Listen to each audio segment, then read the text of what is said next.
Hello friend, आपका मेरे YouTube channel में स्वागत है। No coaching no tension. जी हाँ दोस्तों, नो कोचिंग नो टेंशन, घर बैठे तैयारी करते हैं बिल्कुल कोचिंग की तरह, वो भी सभी क्लासों का। चलिए दोस्तों चलते हैं आपके अगले टॉपिक पर। तो दोस्तों यहाँ पर आप देख रहे हैं आपका टॉपिक जो class 12 math NCERT part 1 chapter 3 matrix of view. हाँ दोस्तों, चैप्टर 3 जो है मैट्रिक्स ऑफ व्यू प्रश्नावली 3.1 का सवाल बता रहे थे। जितना सवाल बताए थे इसके आगे वाला, हाँ तो यहाँ 5 तक हुआ है। 1 2 3 4 5 दोस्तों बता चुके हैं, वो डिस्क्रिप्शन में लिखा है। आप डिस्क्रिप्शन में जाके उस वीडियो को देख सकते हैं। और उसके आगे से 6 7 8 9 10 जो सवाल और बचे हैं दोस्तों, पांचों इस वीडियो में आपको बताया जाएगा। चलिए दोस्तों चलते हैं अपने टॉपिक पर और क्वेश्चन पर। तो दोस्तों छठा क्वेश्चन है, निम्नलिखित समीकरण से एक्स वाई जेड का मान ज्ञात कीजिए। तो दोस्तों ये समीकरण दिया गया है, इनमें से हमको एक्स वाई जेड का मान ज्ञात करना है। चलिए चलते हैं अब एक्स वाई जेड का मान ज्ञात करने के लिए पहले क्वेश्चन पे। तो पहला क्वेश्चन यहाँ पर देखिए दिया गया है। तो हम पहले क्वेश्चन को आप देखिए यहाँ पर हम लिख रहे हैं, और यहाँ पर हम पहले क्वेश्चन को लिख चुके हैं। तो चलिए दोस्तों पहले क्वेश्चन का हमें एक्स वाई जेड का मान निकालना है, तो उसको हम निकाल के दिखाते हैं आपको कैसे निकालते हैं। चलिए दोस्तों देखिए, यदि दो अवयव समान हो तो उनके संगत अवयव भी बराबर होंगे। हाँ दोस्तों, यानी कि ये देखिए 2 गुणे 2। हाँ दोस्तों देखिए, ये क्षैतिज भी 2 है और स्तंभ भी 2 है। दोस्तों क्षैतिज पंक्तियां 2 है, स्तंभ पंक्तियां भी 2 है। इसमें भी क्षैतिज 2 है, स्तंभ 2 है। तो दोस्तों ये देखिए आप 2 गुणे 2 के रूप में है ना, जब 2 गुणे 2 के रूप में होगा तभी दोस्तों। हाँ अगर यहाँ पर जैसे 3 होता तो 3 गुणे 3 के रूप में होता, या 3 गुणे 2, यानी कि जितने इसमें लाइन है उतने ही इसमें होने चाहिए।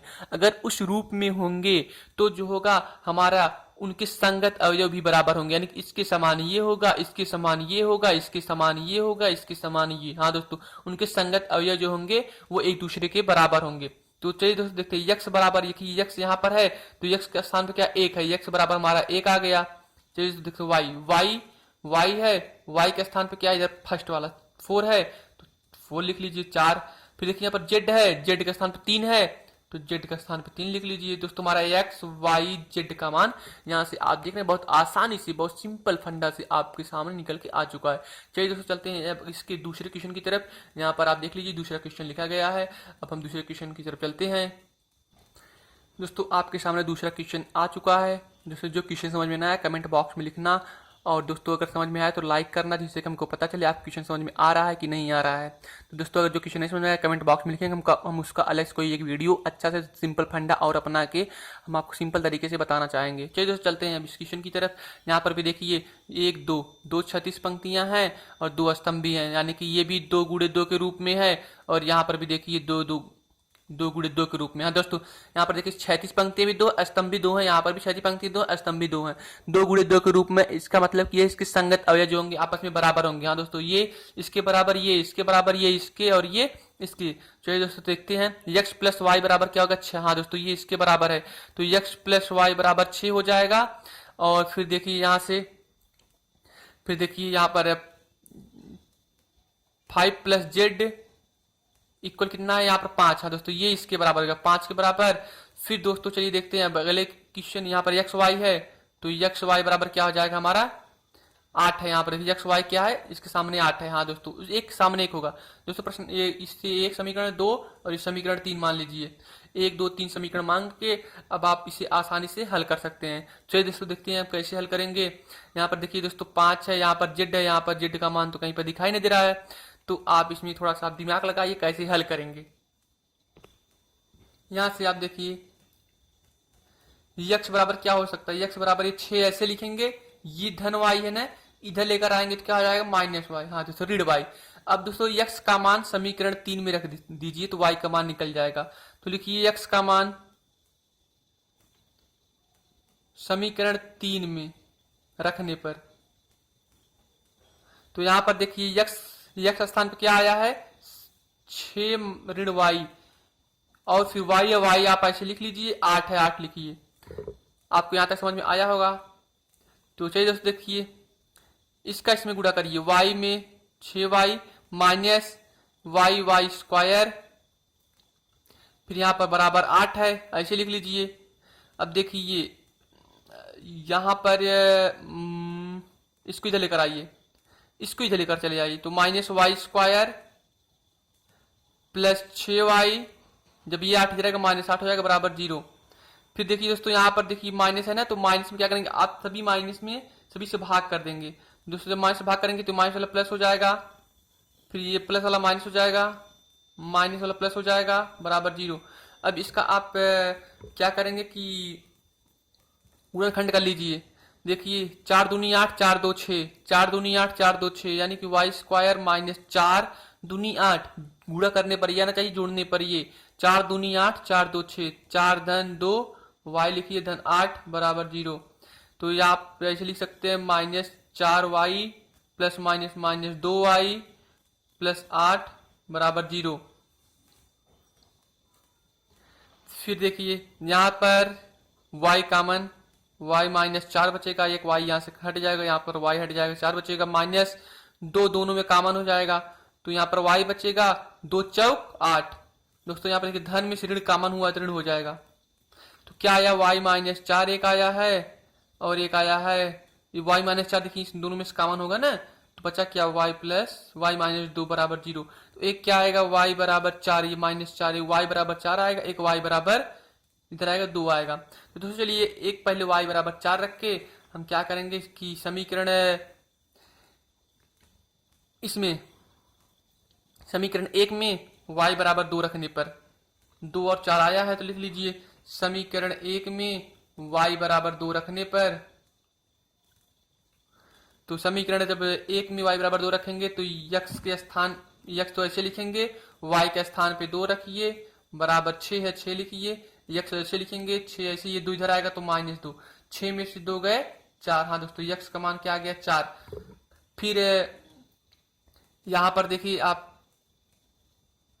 z का मान तो आप यहां से आसानी से निकाल सकते हैं, समीकरण 2 से आप z का मान निकाल लीजिए। समीकरण 2 से 5 धन z बराबर 5, तो z बराबर 5 ऐसे लिखेंगे, ये 5 इधर आएगा तो -5 हो जाएगा, यानी कि 5 में 5 गए 0, z का मान 0 आ गया। फिर दोस्तों एक बार पुनः पुनः समीकरण 1 में y बराबर 1 2 आया था मान, और एक क्या आया था 4 आया था। देख लीजिए यहाँ से 1 2 आया था, एक 4 आया था, तो y बराबर एक बार 4 रख दी समीकरण 1 में। तो फिर क्या रखेंगे यहाँ से देख लीजिए, समीकरण 1 आपके सामने यही था, तो क्या करेंगे x प्लस 4 बराबर 6। यहाँ से देख लीजिए x y का स्थान पर 4 रखना, तो x प्लस 4 बराबर 6 हो जाएगा, तो x बराबर 6 से लिखेंगे, 4 धरेगा माइनस हो जाएगा, 6 में 4 गए 2, x बराबर 2। दोस्तों वहाँ x बराबर 2 आया है, और फिर x बराबर 4 आया है, y बराबर 4, y बराबर 2 और z बराबर 0। दोस्तों हमारा जो x y z का मान आप देख रहे हैं आ चुका है।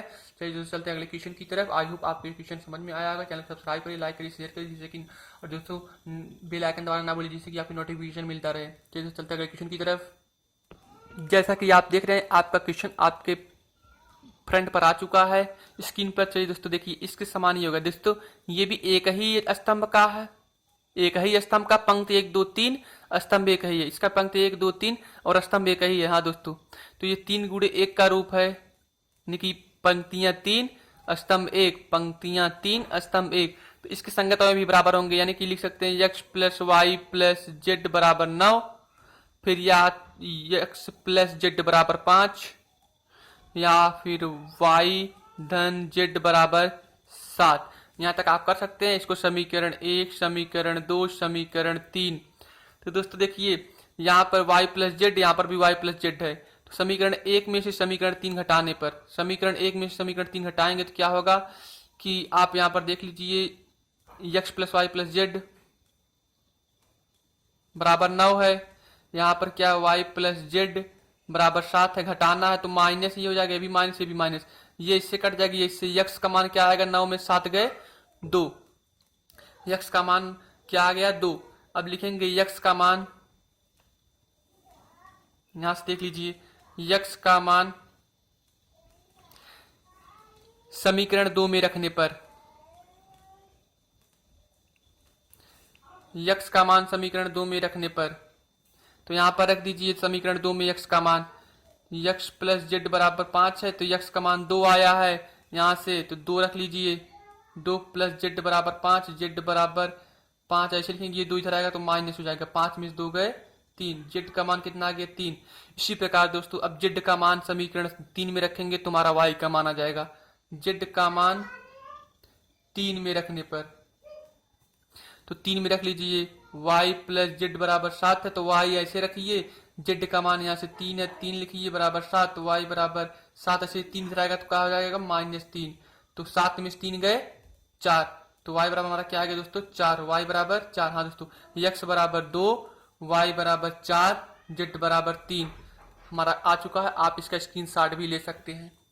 तो चलिए स्क्रीनशॉट ले चुके हैं, चलते हैं अपने अगले क्वेश्चन की तरफ। आई होप आप क्वेश्चन समझ में आता होगा। जैसा कि दोस्तों आप स्क्रीन पर देख रहे हैं, आपका 7वां क्वेश्चन आ चुका है। तो चलिए दोस्तों चलते हैं अब 7वें क्वेश्चन की तरफ, आपको बताते हैं। देखिए दोस्तों, ये भी कितनी का है, 1 2 1 2 1 2 1 2 1 2 1 2 1 2, यानी दोस्तों एक ये पंक्ति 2 पंक्ति है और एक 2 स्तंभ है। इसमें भी 2 पंक्ति है और 2 स्तंभ है, 2 गुणे 2 के रूप में, यानी इसके संगत अवयव जो होंगे आपस में बराबर होंगे। तो a माइनस बी बराबर हम क्या लिख सकते हैं, -1, और फिर 2a प्लस सी 5, 2a माइनस बी 0, फिर यहां से देख लीजिए 3c प्लस डी 13। हाँ दोस्तों, संगत मतलब इसके समान ही है, इसके समान ही है, इसके समान ही है, इसके समान ये। तो दोस्तों आप देख रहे हैं जैसे जैसे था वैसे वैसे लिख चुके हैं। तो चलिए दोस्तों को समीकरण में आप बना लीजिए, समीकरण 1, समीकरण 2, समीकरण 3, समीकरण 4। अब आप देखिए यहां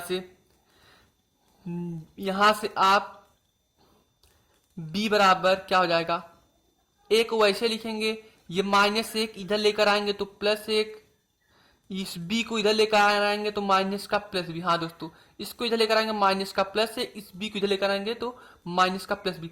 अब b बराबर क्या आ गया, a+1, b बराबर a+1, तो लिखिए दोस्तों b का मान इसमें रखेंगे तो a का मान निकल जाएगा। b का मान समीकरण 3 में रखने पर, अब चलिए दोस्तों समीकरण 3 में b का मान रख दीजिए। समीकरण 3 लिखिए 2a माइनस बी बराबर 0, 2a माइनस बी का स्थान पर a+1 है, तो a+1 बराबर 0। यहाँ पर 2a ये -a हो जाएगा, प्लस -1 बराबर 0, 2 में से एक a निकल जाएगा तो एक a बचेगा, 2 में से एक ही बचेगा, -1 बराबर 0।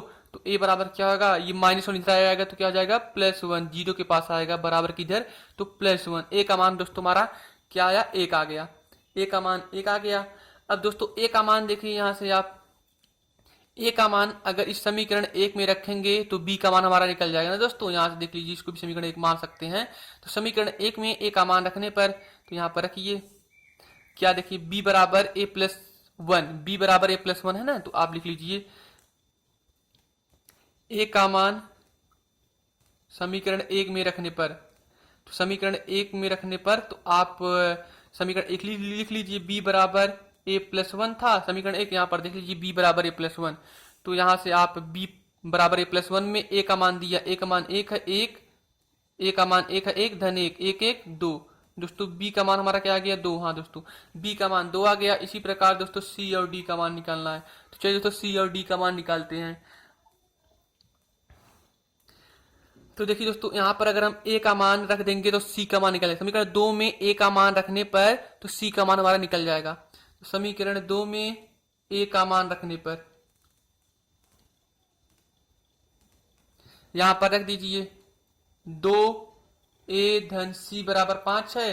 2a का मान क्या आया था दोस्तों, यहाँ पर आप देख सकते हैं a का मान 1 आया है, तो a का मान यहाँ से 1 रख दीजिए, प्लस c बराबर 5, 2 1 2 धन c बराबर 5, c बराबर 5 ऐसे लिखेंगे। इस 2 को जब इधर लेकर आएंगे तो माइनस हो जाएगा। हाँ दोस्तों, इसके सामने कोई चिन्ह नहीं इसलिए माइनस हो जाएगा। तो 5 में से 2 गए 3, c का मान कितना आया 3। इसी प्रकार दोस्तों d का मान निकालना है, तो d सिर्फ यहाँ पर है, यानी कि c का मान निकालेंगे, समीकरण 4 में c का मान रखेंगे तो d का मान आपका निकल जाएगा। तो आप लिखिए समीकरण 4 में c का मान रखने पर, तो समीकरण 4 में c का मान रख दीजिए यहाँ से। तो यहाँ पर समीकरण 4 जो है यहाँ से देख लीजिए, आपको दिखाई देगा 3c प्लस डी बराबर 13, 3c प्लस डी बराबर 13 है। तो c का मान कितना आया 3, देख लीजिए यहाँ पर 3c प्लस डी बराबर 13, तो यहाँ पर c का मान 3 है, c का मान 3 रखिए, धन डी बराबर 13, 3 त्रिक 9 धन डी बराबर 13। तो डी ऐसे लिखेंगे 13 को वैसे, ये 9 इधर आएगा तो माइनस, तो डी 13 में से 9 गए 4। हाँ दोस्तों आप देख लीजिए, ए का मान 1, बी का मान 2, सी का मान डी और डी सी का मान 3, डी का मान 4। दोस्तों अतः मान हमें प्राप्त हुआ, ए का मान 1, बी का मान 2, सी का मान 3, डी का मान 4। हाँ दोस्तों कंटिन्यू लगातार आपका मान यहाँ पर आ चुका, ए का मान 1, 2, 3, 4। तो दोस्तों आपको आई होप समझ में आएगा क्वेश्चन। और दोस्तों चलते हैं अब अपने अगले क्वेश्चन की तरफ। दोस्तों क्वेश्चन नंबर 8 आपका आ चुका है स्क्रीन पर, ये देखिए। कह रहा है कि ए बराबर ए आई जे यम गुणे एन एक वर्ग आव्यूह है। यदि वर्ग आव्यूह तभी होगा दोस्तों, वर्ग आव्यूह तभी होगा जब हमारा किसी भी संख्या का मतलब किसी भी आव्यूह का स्तंभ और पंक्ति दोनों क्या होंगे, बराबर। हाँ दोस्तों वर्ग आव्यूह में मतलब दोनों बराबर होना चाहिए, यानी जितने स्तंभ होते हैं उतने ही पंक्ति। दोस्तों ये पंक्ति 2 है, स्तंभ 2 है, यानी जितने स्तंभ होते उतने ही पंक्ति होते हैं, तभी ये बराबर होगा। यानी कि यम गुणे यन का जो रूप होगा, यानी कि तभी बराबर होगा जब यम बराबर यन। हाँ दोस्तों आव्यूह तभी बराबर, यम यम मतलब पंक्ति 1 2, दोस्तों यम भी 2 और यन 1 2, यानी कि यम बराबर यन। अगर यम बराबर यन होगा तभी हमारा वो क्या होगा, आव्यूह वर्ग आव्यूह। हाँ दोस्तों वर्ग आव्यूह में यम बराबर यन होता है, यम बराबर यन, अतः ये तीसरा सही है दोस्तों, आपका तीसरा सही है, यम बराबर यन होना चाहिए। वर्ग मतलब कि जितने पंक्ति होते हैं उतने स्तंभ होने चाहिए। चलिए दोस्तों चलते हैं अपने अगले क्वेश्चन की तरफ। दोस्तों जैसा कि आप देख रहे हैं आपकी स्क्रीन पर क्वेश्चन नंबर 9 आ चुका है। तो दोस्तों क्वेश्चन नंबर 9 हम आपको अच्छी तरह से शानदार तरीके के साथ फिर समझाते हैं। वैसे ही देखिए आप दोस्तों, ये भी 1 2 1 2 1 2 1 2 1 2। हाँ दोस्तों 2 गुणे 2 के रूप में दोनों है, यानी कि इसके बीच जो होंगे आव्यूह के अवयव आपस में समान होंगे। चलिए जो समान है तो आप लिख लीजिए 3x + 7 बराबर 0 है, 0 लिखिए, समीकरण 1 कर लीजिए। फिर इसको लिखिए y + 1 बराबर 8 है तो 8 लिख लीजिए। फिर यहां से देखिए y - 2 बराबर 5 है तो लिख लीजिए। फिर दोस्तों देखिए यहाँ पर 2 - 3x बराबर 4 है, 4 लिख लीजिए। तो आप यहाँ यहीं से मान निकाल लीजिए, आपको x y का मान निकालना है। तो देखिए यहाँ से 3x बराबर ये 7 इधर आएगा तो -7 हो जाएगा, तो x बराबर -7, ये 3 नीचे ये आ गया। आप यहाँ से देख लीजिए इसका y बराबर 5 ऐसे लिखिए, 2 माइनस इधर आएगा तो +2, तो y का मान क्या आ गया 5 2 7। तो यानी कि x का मान -7/3, y का मान 7। यहाँ से भी देख लेंगे तो आपका x का मान यही आएगा, देख लीजिए 7/3। आप इसको ऐसे लिखेंगे, 4 ऐसे लिखेंगे, 2 इधर लेकर आइए, -3x, 4 में 2 गए 2, या x बराबर 2/-3 है तो -3। या तो ये आंसर में दोस्तों आपका या तो a आएगा या फिर a आएगा। और दोस्तों ये तो हमारा सही रहेगा, देखिए यहाँ से y बराबर क्या हो जाएगा 8, ये इधर आएगा -1 हो जाएगा, 8 में से गए 7। दोस्तों ये तो आपका 7 दोनों बराबर है। और दोस्तों या तो x का मान -7/3 आएगा या तो फिर -2/3। तो दोस्तों x का मान दोनों में से एक कुछ भी आ सकता है, लेकिन आपका यहाँ पर देखिए y + 1 बराबर 8, तो y बराबर 8 में से एक गए 7। इसी प्रकार दोस्तों 5, ये 2 इधर आएगा तो 5 2 7, y बराबर 7। दोस्तों ये x का मान जो है थोड़ा डिफरेंट है, वो आपके आंसर में या तो ये आएगा या तो फिर ये आपको अपने ऑब्जेक्टिव यानी विकल्प में चुन सकते हैं, जो आया होगा उसको टिक कर लेना। चलिए दोस्तों चलते हैं अगले क्वेश्चन की तरफ। दोस्तों जैसा कि आप स्क्रीन पर देख रहे हैं आपका 10वां सवाल आ चुका है और लास्टवां सवाल। तो देखिए दोस्तों 10वां सवाल क्या है, 3 × 3 कोटि के ऐसे आव्यूह की कुल कितनी संख्या होगी जिनकी प्रत्येक प्रविष्टि 0 या 1 है। हाँ दोस्तों कितने की, 3 × 3। तो दोस्तों जब 3 × 3 की है तो इसमें अवयवों की संख्या कितनी होगी, अवयव कितने होंगे, 3 त्रिक 9। और दोस्तों देखिए प्रविष्ट कितने, एक यहाँ पर एक यहाँ, कितने प्रविष्ट है 2, तो 2 प्रविष्ट है तो 2 का पावर n। दोस्तों हाँ n जो होगा n अवयव की संख्या। आप ये सूत्र याद रखिए दोस्तों, 2 प्रविष्ट है तो 2 लिखिए, 2 का पावर n जो अवयव की संख्या। n कितने हैं, अवयव की संख्या कितने हैं दोस्तों 9, तो यहाँ पर 2 का पावर 9। तो आप 2 9 बार गुणा कर लीजिए, 1 2 3 4 5 6 7 8, एक और करिए तो यहाँ पर हो जाएगा 2 दूनी 4 दूनी 8 दूनी 8 दूनी 16, 5 से 12 दोस्तों। गुणा करने पर क्या आ जाएगा हमारा 512। तो आपका ये डी वाला क्वेश्चन सही है। आई होप आप क्वेश्चन समझ आएगा। चैनल को सब्सक्राइब करिए, वीडियो शेयर करिए दोस्तों, और सब्सक्राइब करने के बाद बेल आइकन दबाइए जिससे आपको नोटिफिकेशन मिलता रहेगा। दोस्तों मिलते हैं अगली वीडियो के साथ। Thanks for watching this video.